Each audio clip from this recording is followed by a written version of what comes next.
മുറിവുകളിൽ മരുന്ന് വെച്ച് കെട്ടുന്നവരാകണം ദമ്പതിമാർ. അതിന് വിളിക്കുന്ന വാക്കാണ് ദമ്പതികൾ പരസ്പരം വൈദ്യന്മാരായിരിക്കണം, പരസ്പരം ശുശ്രൂഷിക്കുന്നവരായിരിക്കണം. ഭർത്താവിന് ഒരു മുറിവ് വരുമ്പോൾ ആവലാതി പറഞ്ഞ് നൊമ്പരപ്പെടുത്തരുത്. ഭാര്യയ്ക്കൊരു മുറിവ് വരുമ്പോൾ കമൻ്റ് പറഞ്ഞ് അവളെ നൊമ്പരപ്പെടുത്തരുത്. മുറിവുകളിൽ നൊമ്പരങ്ങളിൽ ചേർന്നിരിക്കുന്ന ഒരു ദാമ്പത്യം, അങ്ങനെ ഇരിക്കാനാണ് ദൈവം വിളിച്ചിരിക്കുക. ഉദാഹരണം, തൻ്റേതല്ലാത്ത ഒരു പ്രശ്നത്താൽ ഭർത്താവിന് ശക്തമായ സാമ്പത്തിക ചോർച്ച വന്നു. ഭർത്താവിനോട് ഭാര്യ, കാശിന് കൊള്ളാവോ, തീരുമാനം ഇങ്ങനെയാണ്, തന്നെ കെട്ടി തൻ്റെ ഗതികേട്, ഇങ്ങനെ ആണുങ്ങളുണ്ടോ, ആ രീതിയിൽ പറയുന്നവൾ പിശാചാണ്. ആ ഭാര്യ പറയണം, എൻ്റെ മടി നിങ്ങൾക്ക് തല വെച്ച് കിടക്കാനുള്ള ഒരു തലയണയാണ്. ഒന്നുമില്ലായ്മയിൽ നമ്മൾ ആരംഭിച്ചതല്ലേ, നമുക്ക് വീണ്ടും ഒന്നേന്ന് തുടങ്ങാം.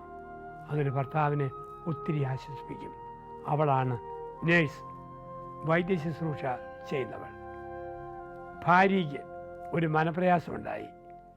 ഭർത്താവ് ഭാര്യയോട്, ദൈവനീതിമാന, കൊടുത്താൽ കൊല്ലത്തും കിട്ടും, കെട്ടിവന്ന നാളുകളിൽ ഒരുപാട് ഇളക്കി നടന്നവളല്ലേ, കുത്തിയിരുന്ന് അനുഭവിക്കടി. അവൻ പിശാച. അവൻ വൈദ്യനാണെ പറയും, സാരമില്ല മോളെ, നിനക്ക് ഞാനല്ലേ ഉള്ളത്. മകൻ്റെ ഭാര്യ എന്തോ പറഞ്ഞു, ഭാര്യ മുറിവേറ്റിരിക്കുന്നു.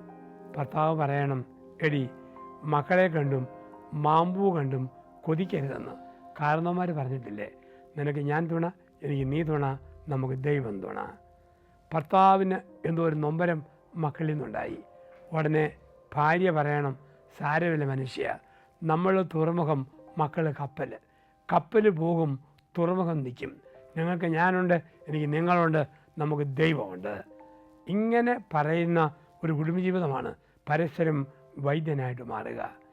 ദേഹത്ത് ഒരു ക്ഷീണം വരുമ്പോൾ, ഭർത്താവ് ഭാര്യയ്ക്ക് രോഗം വരുമ്പോൾ, ക്ഷീണം വരുമ്പോൾ അടുത്തിരിക്കുന്നു, അവധിയെടുത്ത്, എൻ്റെ പൊന്നു മനുഷ്യ എന്തിനായി അവധി എടുത്തിരിക്കുന്നത്, ഇനി എന്തെല്ലാം വലിയ കാര്യം വരുമ്പം അവധി വേണ്ടതല്ലേ.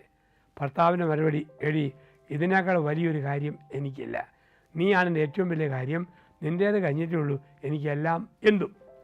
അങ്ങനെ പറയുന്നിടത്താണ് വൈദ്യൻ. ഭർത്താവിൻ്റെ ക്ഷീണം വിട്ടുമാറാതെ ഭാര്യ കൂട്ടത്തിൽ നിഴലുപോലെ ഇരുന്ന് ശുശ്രൂഷിക്കുമ്പോൾ ആ ഭർത്താവിന് തോന്നും, ഇവളെന്നെ ശുശ്രൂഷിക്കുന്നു, ഇവളാണ് ഒരു വൈദ്യൻ എൻ്റെ ജീവിതത്തിൽ. കഴിഞ്ഞകാല ജീവിതങ്ങളിൽ എപ്രകാരമാണ് ജീവിച്ചതെന്ന് ഒന്ന് സ്വയം പരിശോധിക്കുക. എവിടെയാണ് പാളിച്ച വന്നതെന്നും ഒന്ന് സ്വയം വിലയിരുത്തുക. വൈദ്യനായി ജീവിച്ചില്ലെങ്കിൽ ഡൈവോഴ്സിന് ഓടാൻ തോന്നും. വൈദ്യരായി ജീവിച്ചില്ലെങ്കിൽ പിരിഞ്ഞേക്കാവും തോന്നും. വൈദ്യരായി ജീവിച്ചില്ലെങ്കിൽ ജീവിതം അവസാനിപ്പിക്കാമെന്ന് തോന്നും.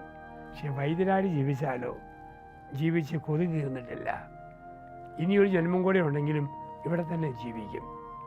ഒരു നല്ല പങ്കാളിയായി, ചേർന്ന ഇണയായി, പക്കലായ തുണയായി ജീവിക്കാൻ എനിക്ക് കഴിഞ്ഞിട്ടുണ്ടോ എന്നാണ്.